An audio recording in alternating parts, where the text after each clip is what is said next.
Kuna rafiki yangu mmoja ambaye kipindi hicho mwaka wa kwanza chuo, kuna mwanamke mmoja alikuwa anampenda sana. Sasa kitu kimoja, kipindi hicho tulikuwa tujui kanuni za mahusiano, tujui sheria, tunaishiishi tu. Tulikuwa marafiki watatu. Tulikuwa namsindikiza yule rafiki yetu hostel, anaenda akatupe nyavu, akatongoze, tunaenda naye pale, tunakaa pembeni sisi, yeye amesimama naye anaongea naye bla bla bla. Yule jamaa wangu nilikuwa ni rafiki yangu kweli kweli, lakini nilikuwa najisikia anavyosafa, nilikuwa najisikia anavyoteseka, lakini kumbe kuna kanuni alikuwa anaivunja ya jinsi ya kumtongoza mwanamke. Tangu siku ya kwanza unajiweka vipi kwake? Tangu siku ya kwanza unaongea nini kwake? Ukiongea udhaifu wako, tegemea dharau kuanzia siku ya kwanza.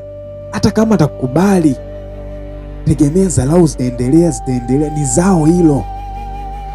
Lakini kitu cha ajabu na cha kushangaza zaidi ni kwamba kulikuwa kuna mwanaume wake mwaka wa tatu ambaye alikuwa pale ndani pale hostel, na yule jamaa alikuwa anatufahamu, lakini alikuwa ni mwanaume ambaye anajitambua, kwa sababu okay, mwanamke wangu mimi bwana ni mwanamke wangu, kwa hiyo hata wakiongea naye wa nini.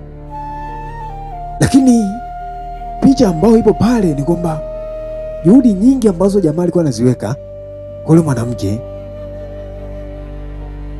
zilikuwa ni kinyume na asili yake, zilikuwa ni kinyume na kanuni za mahusiano, na ndio maana akukubaliwa. Mwisho wa siku ikabidi tu aingie kwenye mahusiano na mwanamke mwingine ambaye avutiwi naye tu, akaingia tu ili mradi ya kutoa stress. Na ndio upumbavu wa wanaume wengi sasa hivi, na wengi wanaingia kwenye ndoa kwa njia hiyo. Wanaingia kwenye ndoa na wanawake ambao wavutiwi nao, alafu wakishamweka ndani wanaanza kutafuta wanawake wanaovutiwa nao nje, ndio wanawafanya michepuko, eti kwa sababu hawa watafukuziwa na wengi, watatakwa na wengi. Wewe ukisimama kinyume na kanuni, hata huyo ambaye umweka ndani unaamini ni wako wako, hatakuwa wako, hatakuwa wako peke yako.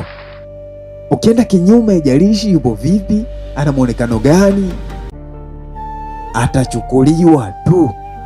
Lakini ukiwa ni mwanaume mtawala, unajua sheria za mahusiano, unajua kanuni, zitamlinda mwanamke wako, hata akutane na nani, atoke wapi, wewe utakuwa na wasiwasi, kwa sababu unajua huyu ananiheshimu, huyu hata kama akienda kuna wengine bado